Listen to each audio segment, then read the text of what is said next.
Hey guys, this is Angela with WildStyle, and today our Master Gardeners program is putting on a seed swap. So you don't have to bring seeds. They do have a bunch of free seeds you can go pick up. I brought a few seeds out of my collection that I wasn't going to use this year that I was going to bring and donate, see if somebody else wanted to use them. So I was going to show you guys those seeds, and then I'll show you what seeds I picked up from that swap when I get back too. So the first one I'm going to bring is a sage salvia, blue sage salvia. And this one we actually picked up at the swap last year, and then I brought it home and researched it. And it's a perennial salvia, and they kind of tend to take over in our area, so I am holding off. I didn't want to plant that yet because I wasn't sure I wanted to commit to a plant that takes over right now. So I prefer an annual type of salvia, so I'm going to look and see if I can find an annual salvia while I'm there. But I wasn't going to use this one, at least for now, so I'm going to take that one back, see if anybody else is interested in it. The buttercup winter squash, got a few seeds in there to give away. That wasn't my family's favorite squash, so we're probably not going to plant it again just because there's other squash that we prefer. If somebody else loves the squash, we'll take it and let them give it a try. Greenhouse cucumbers, there's only a couple seeds left in here. These actually grew well for us, but they stayed pretty small. They make for kind of a good pickling cucumber. But I think we're going to go with a couple different varieties this year instead of this one. So I'm going to go ahead and give somebody else those. Same thing with the watermelon. This is crimson sweet watermelon, which is one of the most common varieties out there that you can find. We have other watermelons that I've ordered in this year that I'm going to try instead of these. So we're going to go ahead and give these away. And then one of my daughters, she went with us last year, but I'm not bringing them this year. They preferred to stay home. So she wrote me a wish list, and she wants me to see if I can find some daisy seeds while I'm there. So I'm going to see if I can find any of those, and I'll bring what I've got. I'll let you know what I find when I get back. Thanks, guys. Okay, guys, real quick, we just got back from our seed swap, and I had to step outside really quick because I'm going to surprise one of my daughters. But when we showed up there, our local, one of our master gardeners is a bonsai specialist. And last year, our daughter got this bonsai book as a door prize from the swap. And she has since read it cover to cover. And so I was excited when I saw that guy there again this year. I went up and told him that she had read that cover to cover. And he said, "Oh, I've got another book for her." And so he gave her this other bonsai book, and so she didn't come with us this time, and so I brought it home. I'm going to surprise her with that, so I wanted to give you that quick introduction. Hang on just a second, let me go grab her. Bree, come here real quick. Come have a seat.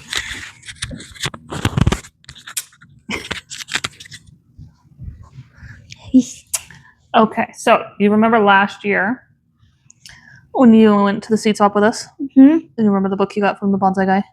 Yes. How much of that book have you read? Well, I have read the whole thing, but I read the whole thing and I looked at a couple pictures. Okay, but you've read the book all the way through, right? Mm-hmm. That's what I thought. Okay. So when we were there, we saw the guy, and I told him that you read the whole book all the way through. So I thought, oh, he might be excited to know that since he was the one that sponsored that book last year. And he wanted me to give you this book. Upgrade. So he gave that book to you so you can learn more about bonsais. I have to read this whole thing. So we thought that would be a fun little surprise. Oh, it's got everything you need to know.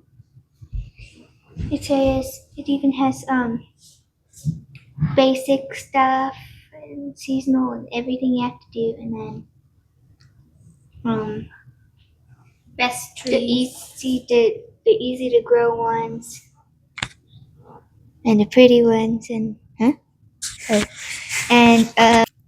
looking after your very first one, and repotting and everything. So we just got back from our Master Gardeners seed swap down at our local. They hosted at a little coffee shop downtown. So it gets pretty tight and pretty loud in there. So I didn't do much videoing in there.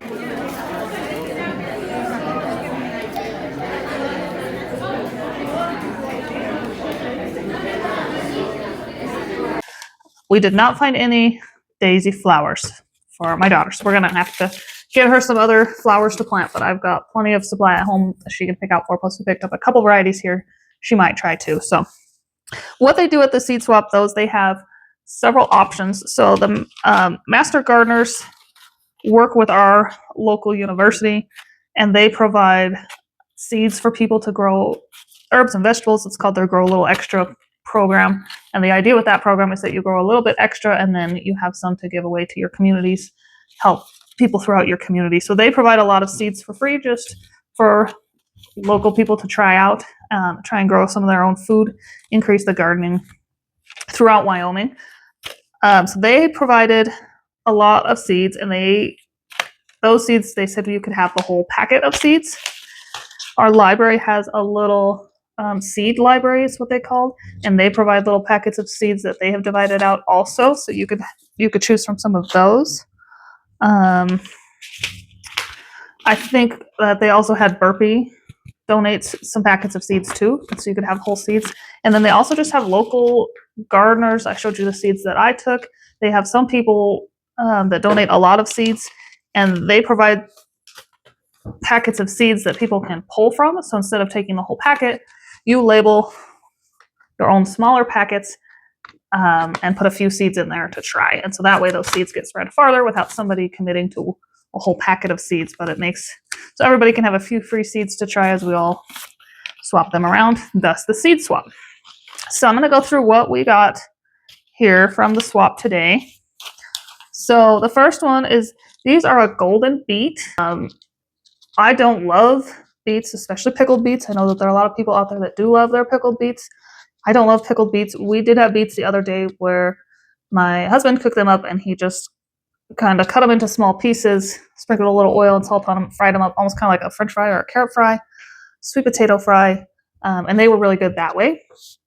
But because of the redness of the beets, it looks a little bit scary when it comes out the other end. So I told him he was banned from getting red beets. So he found these golden beets that he thought he could get away with, and we might be able to do that. So we're going to give that a try. Okay. We've got from the Grow a Little Extra program, we got green beans, and this is a very full packet. They stuff a lot of seeds in those. We've got some early jalapeno hot peppers. So I will probably, my hope is to get these started in some seed trays here soon. So watch for those. I actually found 2 different varieties of those. We got some rainbow bell peppers. These looked fun. They actually had a purple bell pepper in there, and so that looked like a fun bell pepper variety. My bell pepper seeds that I planted in one of my earlier videos still have not sprouted, so I grabbed a few more of these to see if we can retry that before planting time outside hits. We found some Kyoto red carrots. It looks like a similar carrot to a regular carrot, but they're more of a red color, and I thought that would be fun for our kids to try. They like different colors of the traditional vegetables. Makes it fun for them to eat and everybody to try because they look a little bit different. I got just a black seeded lettuce, and I had another kind of lettuce. Oh, I'll show you that one in a minute. This one we can usually, lettuce tends to like cooler weather, so I'm hoping to get that started planting outside here in April and May so we can get some lettuce growing while it's still cold before it gets too hot. And kind of same thing with, I got Sun Angel spinach seeds. We can do a little bit of spinach, just add some variety to our salads. Cabbage, we like to do cabbage. Cabbage is harder to grow sometimes because it takes up so much room in your garden. So I think what I'm going to try and do is do some cabbage just out in the ground in my garden beds. Cabbage does look pretty, so it's kind of fun to have out there. But that way it doesn't take up so much room in my garden. So I will bring you along on those projects when I do them later. We got a yellow pear tomato. They are the shape of pears, little yellow pears. And they're going to be a fun little tomato variety to try. One thing we saw about them is that people actually pickle with them. So if you have experience pickling these yellow pear tomatoes, please let me know in the comment section how you like to do that, because I do think that may be something that we try if we can get these to grow. Keep us updated. We got gypsy sweet peppers.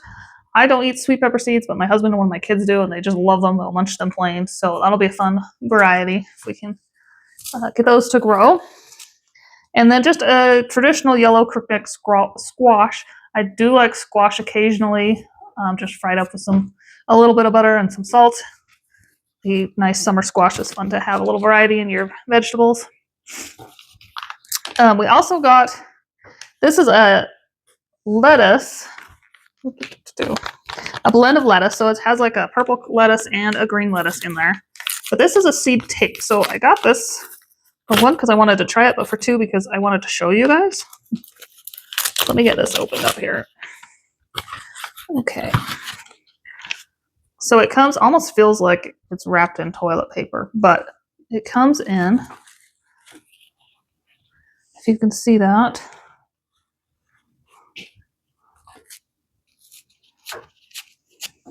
little strips of, they're calling it tape, but it does feel like toilet paper, and every couple inches there's some lettuce seeds throughout there. And so you plant, I have not used this before, but you plant the strip of tape into the soil, and then your lettuce is already there and it's going to grow up. You probably do want to water this in well, especially if you live in dry climate like Wyoming, because we need to actually quite a bit of water because we don't have a lot of natural water. So we need to add quite a bit of water to be able to get the seed tape to dissolve so that the seeds can grow through it. But I thought that would be a fun project to try, so we'll bring you along for that and see how well that works. If you've used seed tape before, let us know your experience with it. And then we got some herbs. We do like having dill occasionally. My husband likes to pickle anything and everything he can get his hands on. So he likes to have some dill. It's fun. It's fairly easy to grow, and it grows really tall and has pretty little flowers. Once it dries out in the fall, I like to use it in flower arrangements because it just has a nice dried flower look where the dill keeps its perfect little shape. So that's a fun one to have and to grow. We got some purple basil. I love basil of any kind. I thought the purple might be fun to add to some of our favorite foods that the kids would enjoy seeing purple basil, so I tried that variety. And then Burpee put out this pack of herbs. So this is a 4-pack. It has just traditional basil in there. It has garlic chives, Greek oregano, and cilantro. So I know that I do have some of these seeds, but I feel like you can never get enough herb seeds because we go through them so fast because we love herbs. Cooking with fresh herbs. So, okay, there wasn't a ton of flower options, but I did grab a few. My husband actually picked this out. This is a mammoth sunflower, so he wanted a big, giant sunflower. Those are fun to have and to watch in the garden as they grow. I got some Japanese flowering kale. It's a beautiful variety. I was hoping not necessarily to use it to eat as much as I might put it in some of my flower beds to add a variety of beauty out there, because they're fun to have out there, and we have so much space in our flower beds that I can plant some of these bigger items and take up a little extra room with them. That'll be fun, so I'll bring you guys along for that when we get those planted out there. This is a variety of sweet peas. They're supposed to be highly scented. These are supposed to be the most fragrant of all the sweet peas. These do like to climb on something. So I don't have a lot of trellis or climbing options right now, so I'm going to have to see what we can come up with for that. But they would be fun to put out somewhere where we can smell them as we see the beautiful flowers. So I'm leaning towards trying some of these on the bird feeder that we just put up. So if you didn't see that in the last video, go check out the bird feeder and where that's at. We might let those grow up the bird feeder this summer and see if they grow. And then one of the master gardeners that was there pulled out these for me, and this has the nasturtium. So nasturtium is a good plant to actually put in with your garden plants, as it helps keep the bugs and the aphids off your regular garden plants. So if you don't like spraying a bunch of pesticides in there, the nasturtium is a good option to add to your garden to help keep some of those bugs and pests away from your other plants. So they will come through and they will eat the nasturtium. So some of those flowers don't look as pretty once those bugs get to them, but it is saving your vegetables. I did have these planted next to, I think, the potatoes last year, and maybe it was my peppers. I'm not sure, but they kind of overtook the potato and the pepper plants. And the nasturtium has a very thick stem, and as that plant grows up and it kind of falls over and leans over onto stuff, it just seems like it kind of shaded out some of my peppers and potatoes. So do make sure you give them plenty of room to grow to where they're not going to be bugging your other plants. The moonflower, these are invasive in our area, so I probably won't be growing these. They are beautiful, but once you get them started, you can't get them to stop. I think we actually have some of these growing out in our berm in the back, and they've grown up some of the fences that we have protecting our trees from the antelope and have completely obscured the fence. So I'm not sure that our trees that are in there are even getting quite enough sunlight. And they are very hard to control. So we probably won't be growing those as pretty as they are. This is the main reason I got this pack, is the Mina lobata. They just look like a beautiful flower, and those look really fun. These are supposed to attract, I think, some of your pollinators. And I can see that why they would with that beautiful color. So that would be fun. We'll try that somewhere. And then, of course, morning glory. It is hard to get morning glory started in Wyoming, but it can grow here. And so those are pretty, and those are fun to do also. So definitely worth a try to get some of those started. So, and that's the fun thing about the seed swap, is you can see and find seeds that you may not normally see or buy. Normally I wouldn't buy a whole packet of some of these more odd varieties because I don't know that that would be successful for me. But to be able to be at the seed swap to where I can just pick out a few of those seeds to try is kind of a nice thing. That way it gives us a way to have more variety in our seeds without committing to a whole packet. And at the same time, I can gift away some of the seeds that didn't work for me or that I don't want to try again, because there's so many new things to try. Sometimes you just want to change things up. So anyway, that's what we got from the seed swap. Thank you guys for watching, and we'll see you in the next video.